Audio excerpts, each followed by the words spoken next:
Hey, what's up everybody? In this video I'm going to show you how you can check your CPU temperature with a simple software called CoreTemp.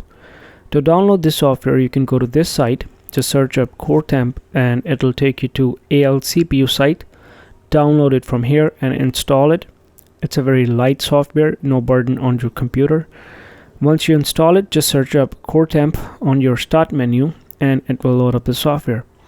Now, a lot of newer computers have this feature where you can just check the CPU temperature through various means like the BIOS or other inbuilt software.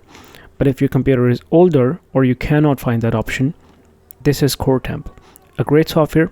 You can let it run in the background. This computer right here has 4 cores, and right here you can see the current temperature, then the minimum and the maximum.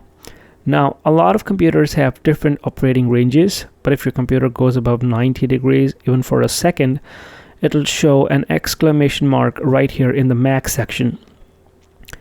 One more benefit of this type of software is that you can just let it run in the background if you think that your computer is getting into a problem at some point, like when you're rendering a video or something.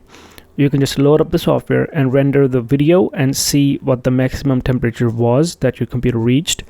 Now, I don't think that computers are supposed to run at like 100 degrees Celsius at all the time, but it is not unusual for present-day computers to go above 90 degrees while handling tough tasks.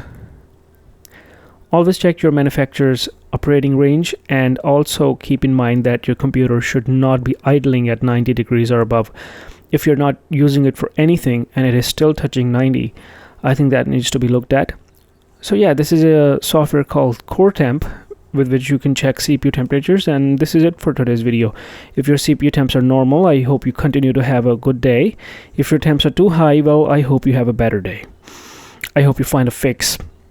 Well, it might be a repasting issue. You might have to repaste your CPU, or you might have to clean up your vents in your laptop, but I think the best bet would be to take it to a technician and get it fixed.